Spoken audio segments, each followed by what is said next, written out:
What's up, guys? Happy Thanksgiving. I figured we can pick up on part two where we left off yesterday with the CD collection. Just going to jump right into this. Continuing on, we have some more Aborted. This is their newest full length, Terror Vision. This was actually the album that I saw them live in support of. This was the one that kind of reintroduced me to Aborted, made me start seeking out their material, and I've been slowly chipping away at that discography ever since. I really dig the artwork on this. They have a similar color scheme as to like some Rings of Saturn artwork and that type stuff, but the only difference is that Aborted's material is actually worth listening to. I cannot stand Rings of Saturn. I feel like Rings of Saturn is a merch band. They just try to market and cater towards people who care more about the aesthetics and merch than the actual musical product. And we have the newest EP from Aborted. This one's entitled La Grande Masquerade. Ordered this from Century Media. This took forever to arrive. I think Century Media took at least 3 weeks before they actually shipped this thing out when I ordered it. I got a good deal on it. I think it was like $5. But one of those things, when you order from Century Media, you never know how long it's going to take. I felt like I did not show the artworks quite long enough on the last video. I was like taking it up there and pulling it back. So trying to do a little bit better in this video. A pretty solid little EP right there. I did dig that quite a bit. Moving on, we have some progressive metal out of Norway. This is Above Symmetry with Ripples. I got this from Declutter Store on eBay. I got this fairly cheap. Pretty good stuff. I mean, like I said, it's just progressive metal. I'm not the biggest progressive metal person, but Ripples was a pretty good album. I believe this is the only full length that this band has released. Pretty good stuff. I got it fairly cheap, so the price point was there. Not something that I'm just going to listen to all the time, but it is something that I do enjoy when I'm feeling that kind of need to listen to something along those lines. Next up, we have some doom metal. This is kind of psychedelic type doom metal. Pretty good stuff. I actually received this through a Metalhead box. It's probably been a couple of years ago now. This is Absent with Towards the Void.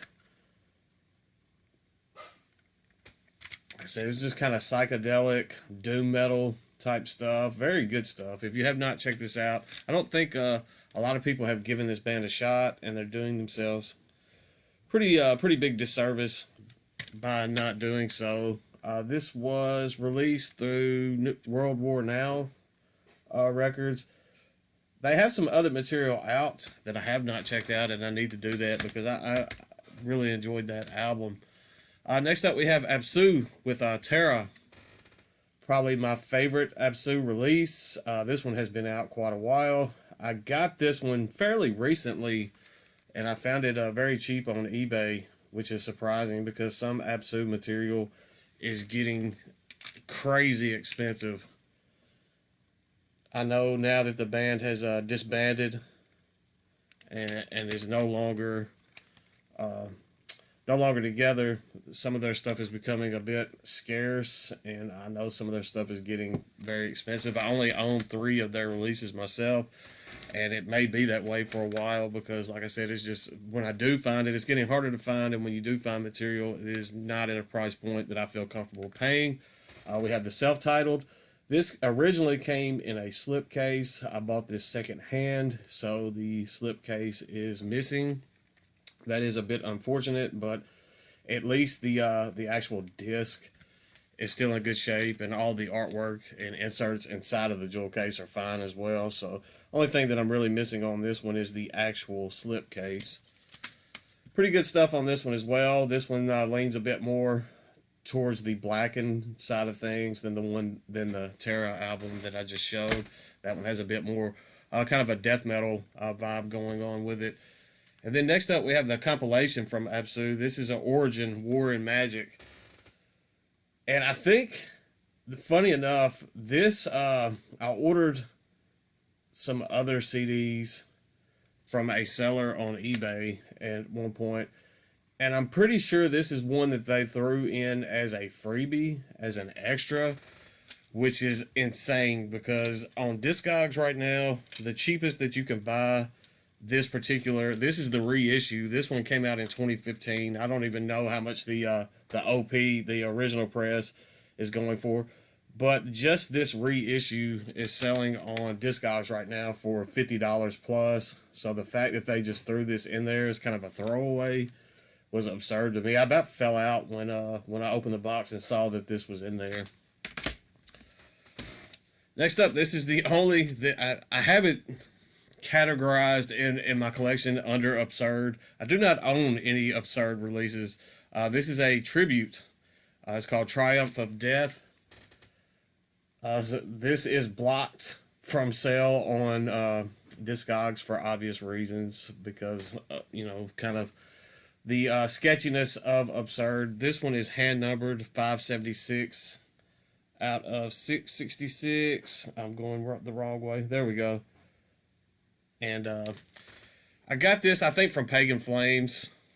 It was like $1, so I just pulled the trigger. I thought it would be something interesting to listen to. Here's some of these other bands' takes on some absurd material. But like I said, I don't even own any absurd outside of a tribute to the band. So next up, this one came in that VCLT package from Marty over at Beinrune. He sent me that big box that had all kinds of stuff like promo stuff and other stuff that he had sitting around.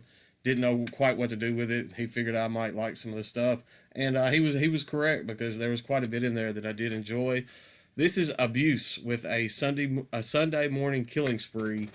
Abuse is hardcore infused with death metal.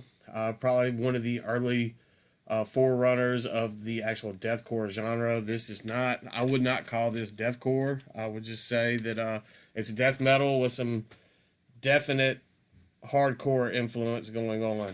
So kind of that early preemptive kind of morphing sound that a lot of bands used and moved over into what we call deathcore. Now this came out in 1990, I think in 1997, somewhere along there. So at that point, I don't even think deathcore was really a thought, at least not the genre tag deathcore. Next up, we have Abysmal Darkening. This is some black and doom metal.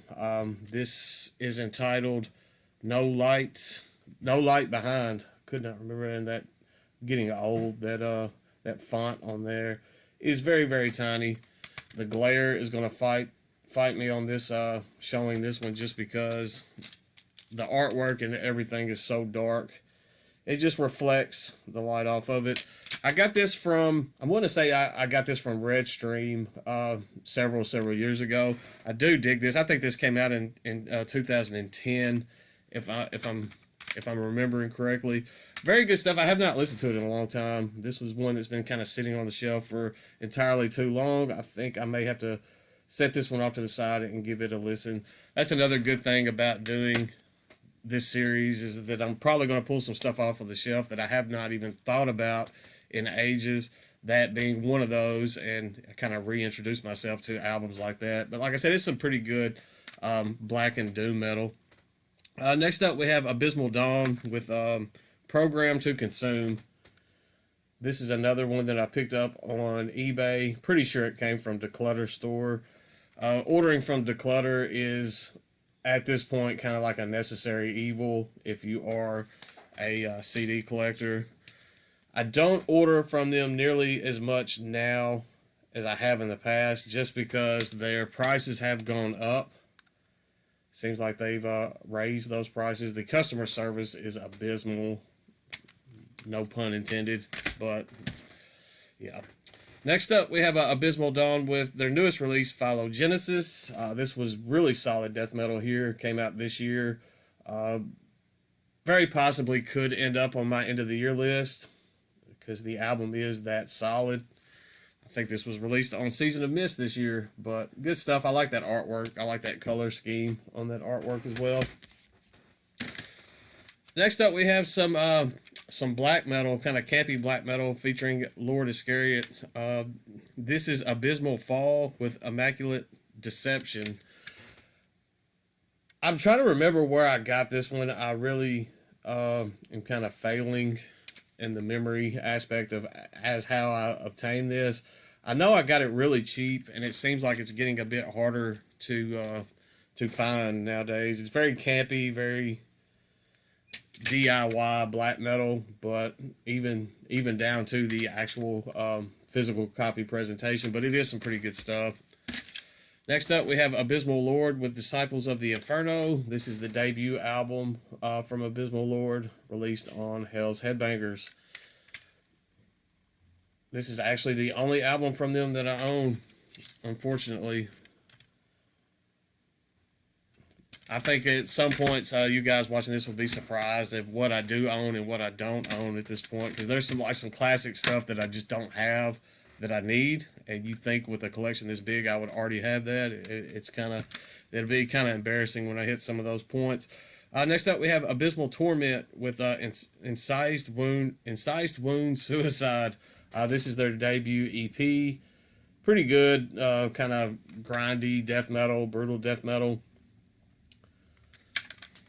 I think I got this from Brutal Bands eBay store, I believe. But at this point, it's kind of hard to remember where some of this stuff came from. And then I have the first full length from Abysmal Torment. This one is entitled Epic of Methodic Carnage. That's the only two releases that I own from this project. Probably the only two releases that I will own. I don't just see myself seeking out their latter material. And it could possibly trickle its way into the collection, but I don't think it's something that I'm just going to go out of my way to obtain a copy of. So this video will probably go a little bit longer than the last, just because I'm trying to purposely spend a bit more time showing the actual artwork. Next up, we have a band out of France. This is Acaris Sarcoped. I believe they have recently changed, well, recently, I say 6 years ago, they changed their name to just simply Sarcoped. This is the debut full length, and it has a compilation CD with it as well, with some earlier demos. The name of this album is The First Day with No Sun. This is fantastic black metal. If you have not heard this, I highly suggest that you check this one out. If you haven't heard them, I wouldn't suggest checking out their other material, especially if you're going in looking for black metal. They kind of morphed their sound into a more death metal sound. I'm not a big fan of the newer stuff. I actually believe this band has split up at this point. But First Day with No Sun was a phenomenal black metal release. I really dig this. I've actually had this one in the truck listening to it fairly recently, because it still has that replay value to me. Fantastic stuff here. I hated the fact that they kind of changed their sound and went a different direction, because I was super excited about hearing more stuff that goes along in this vein. If you can find a copy of this, I would say jump on it. Next up is their last release under the Acaris Sarcoped banner. This one came out in 2014, entitled Tarnation. This is when they were pretty full-fledged changing their style to death metal. I ordered this straight from the band. Unfortunately, I think like the drummer was hit by a car and killed. I think the band may have disbanded after that. It's not a band that I've just followed that close, unfortunately, but this one was pretty good. Like I said, it's leaning more towards the death metal realm of things. I did enjoy the black metal-ish vibes coming from them a bit more, but not a terrible release. It's still some pretty solid stuff. Next up, we have some gore grind. This is Accursed Spawn with Engendering a Sociopath. Nasty gore grind. Just nasty stuff. I have not listened to this one just too terribly much, but for what it's worth, I'm pretty sure that it was just some pretty nasty death metal and gore grind mixed together. So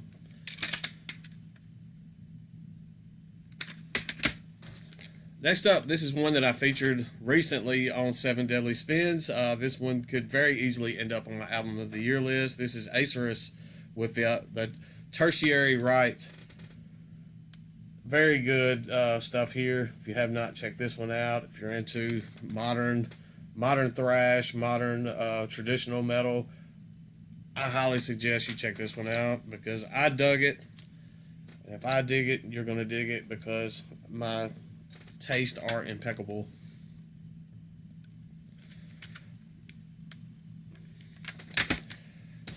Next up, we have some black metal out of Greece. This is actually the only release that I own from this band, even though they have about 5,000 releases in their discography. This is... all right, I'm going to butcher this. Asherantas with Faustian Echoes. Yeah, I apologize for butchering that, but it is what it is. This was released in 2018 on Angonia Records. Or Agonia Records. Very good stuff. I dug this one quite a bit. This one may have been on my end of the year list that year. I cannot remember 2018. I can't remember that far back. But it's good. Good Greek black metal. Definitely kind of traditional black metal sound going on there. Very good stuff there. Check that one out if you have not done so. I don't know how many times I've said very good stuff so far in this video. We could play a drinking game. Well, y'all could. I can't. Next up, we have Acid Bath with When the Kite String Pops. Not going to talk too much about this one. If you're watching this video, you already have heard this one. No telling how many times in the past you've seen this before. Just good old-fashioned sludgy goodness. So there we go with Acid Bath. That one, it seemed like it took forever for me to get in the collection. I had a burnt copy of that for so long, and I finally had to break down and actually get myself a real copy. Next up, unfortunately, this is the only album that I own from this band. This is Acid Witch with Evil Sound Screamers. I think I got this last year on Black Friday from Hell's Headbangers. Could be wrong on that. I may have gotten it somewhere else along the way, but in my mind, that's where I feel like I got it from. I could have picked it up on one of those like 10 CDs for $50 deals or that type stuff that they do, but pretty sure that I ordered this straight from Hell's Headbangers. So there's Acid Witch with Evil Sound Screamers. Good Halloween themed metal. Next up, we have some deathcore. This is Acrania with The Beginning of the End EP. This is the reissue. I'm still trying to seek out a copy of the Totalitarian Dystopia album from this band. I don't listen to just a ton of deathcore, but this is a band that I do dig. I do like them. Kind of that brutal. It's a brutal death metal / deathcore mix going on this. I dig it. I like this EP okay, but I do like that Totalitarian Dystopia full length a bit more. Next up is 3 albums, all from the same band. It is Thanksgiving, so we have a band out of Turkey. This is Acrosum with Demetia Praesox. Yeah, I don't know. I can't. This is their debut. All 3 of their releases are released on Dusk Tone Records. This one, they're kind of post-black metal. They have some ambience, a lot of ambience going, especially on this release in particular. There's a lot of ambience in their stuff. I do enjoy Acrosum. This is probably my least favorite of their 3 full lengths, but it is the debut, so I kind of give them a bit of a pass on that one. I still find it enjoyable. It's just that they go a little overboard on the ambience for my taste on that particular release. Next up is probably my favorite release from that band. This is Non-Pourable Lines. This is one that I picked up. I got this, I believe, from Metallic Media. It came in it was either a Metallic Media or Redstream Records black metal grab bag that I got this in. This one leans pretty heavy to the post-black metal side of things. I did enjoy it quite a bit, though. The black metal portion of this is performed quite well. There are some doom metal elements going on in this as well, but all in all, this is just well performed, solid post-black metal, ambient black metal. So that's Acrosum, Non-Pourable Lines. This is a band that I think a lot of people have not heard of, and that's unfortunate. I think that people need to listen to this. And then last but not least, we have their newest release. This came out, I want to say in 2017. This is Acrosome with Narrator and Remains. I think I got this from Pagan Flames. I think I purchased this from their website. Pretty good on this one as well. Do I like it as much as Non-Pourable Lines? Not quite, but it's still some very solid post-black metal.